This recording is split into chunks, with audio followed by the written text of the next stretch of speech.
Hey, what's up guys, it's Spearfield7. I'm bringing you a Day 1 Impressions video for Lawbreakers, which just dropped today on PS4 and PC. I've been looking for a Twitch-based shooter, and I decided to pick up the game just to see how it played, see if it was interesting, and see if it can kind of capture my attention. It kind of has an Overwatch meets Infinite Warfare feel. I do think that the movements, the mechanics are very clean, very polished. I'm still trying to learn it, so there is kind of a learning curve, a skill gap in this game that I really appreciate. And honestly, the game is like 30 bucks. And I saw a video with I saw an interview with the developer at E3 2017, and he said a little like 40-second clip that just blew my mind and made me like him and his game a lot more. So I'm gonna play that real quick. A lot of developers and publishers, they do these kind of bullshit marketing betas where they're like, oh, it's our beta and the game's out next week. I'm like, that's not really the case. You're not going to be able to fix anything. So for our game, we found that the Romer's shotgun was way too spammy. Overcharge wasn't that exciting, so we sped that up a little bit and we sped up the characters. We took actual feedback and we're integrating it into the game. And these are more than do a thing! So the game is finally dropping on August 8th on PC and PlayStation 4. Oh, that's soon. $29.99, none of that $60 multiplayer only bullshit. That's music to my ears. The way that the guy handled himself, what very little info I've got on the game has been very positive, and I just picked it up on a lark. Haven't watched any trailers, haven't watched any videos, haven't watched any YouTube guides. Just basically just hopped in the game. I wanted to see what this game was all about. When I'm looking for a first-person shooter, especially something that's going to be a grindy multiplayer type of experience, I want something that's fast-paced, exciting to play, fun to watch as an observer. I like posting YouTube videos, so I was thinking, well, montages, gameplay, it all looks really good. With Call of Duty, I find that the best Call of Duties that I really enjoyed all came down to three things: the maps, the gunplay, and the score streaks. And if you can kind of conquer all of those things, you have a pretty decent game on your hands. And I've played about 10 matches today. It's fun. The game is fun. Like, I guess bottom line, Cliff's Notes version of this video, the game's a lot of fun. And I really wish that games like Call of Duty that did this whole experimentation in the future push the idea further, and that's what this game really essentially does, is it pushes the game further. There are moments of zero gravity where you're having these insane vertical gunfights.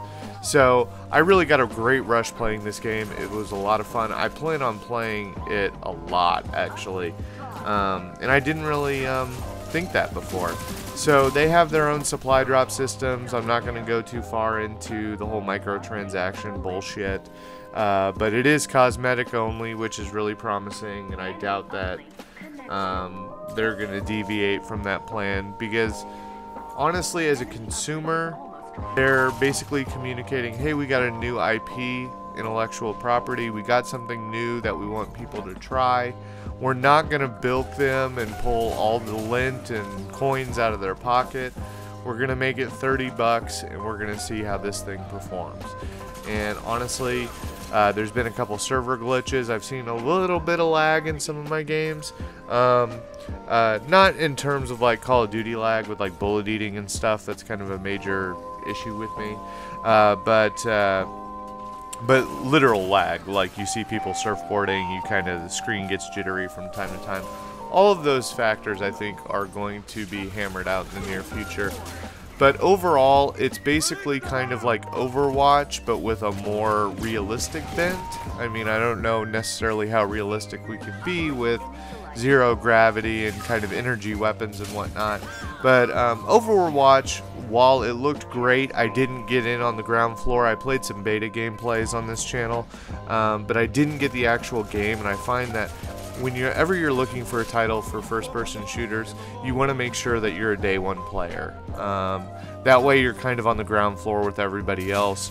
You can learn the maps, you can learn the spawns, you can learn people's play styles, you can test out the weapons and the meta of the game to see what's best for you. And basically it kind of has the same principle here. It's sort of like selecting like a Mortal Kombat character. Everybody has kind of a primary gun, some have secondary guns, and you have some sort of specialist ability that you can call in. But the issue is in Call of Duty, especially like with games like Black Ops 3, where you go around a corner, somebody rippers you from 30 feet away, or they shoot a grenade launcher at you and you immediately explode. This game has very little splash damage, so it plays a lot like the old like Quake, Unreal, Tournament, you know, kind of games where you don't have regenerating health. There are health pickups around the map that you have to pick up, so it adds a layer of strategy and stuff that I find lacking in Call of Duty. But overall, this isn't a comparison video between the two. I do think that they're two completely different games. I do think that this game really embodies that whole spirit of Twitch shooters, which is always what I'm about. I really like it, and the only reason I didn't really get Overwatch as a game is I thought the characters looked a little too cartoony for me. That's just a personal preference, personal taste, but I thought it looked kind of like a Disney Pixar movie, and I just wasn't really down for that.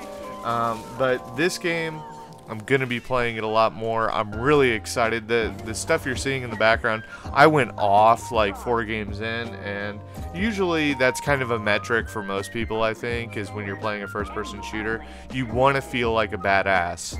And I definitely did in this gameplay, and, you know, the specialist abilities actually require some skill to pull off. It's not just, you know, hitting someone with a rocket launcher and they explode. It's really about aim and accuracy and smarts and quick thinking, which are all qualities of great games in my opinion. I really like the maps in this game. I think they're actually built for the movements. Call of Duty maps, they kind of, especially with the new like jetpacking games, they still were pretty small. This allows you to actually use those speed boosts and stuff to their full ability and full capability in this game. I really like the small touches in this game. Like for instance, there's an FOV slider, which I just, you know, boggled my mind, and it's amazing because basically our eyesight, we look from left to right and we see the world around us in kind of widescreen. And the fact that you can expand your view of the screen from left to right means that you're going to have a wider field of view, that you can see enemies and get a more comprehensive view of the map and how it's playing out. There are tons of game modes, tons of characters. I've kind of rocked the Enforcer most of the day today, but I will be testing out all of them, kind of playing around, see what happens.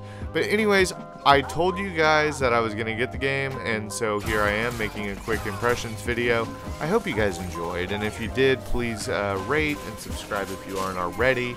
I'm going to be posting more Lawbreakers gameplay. I hope you guys can stay tuned for more. Hope the video maybe piqued your interest a little bit about the series, and I hope that, you know, if you got 30 bucks lying around, some birthday money, some summer fun money, definitely a game worth checking out. So that's all I got, guys. Until next time, this is Spearfield7.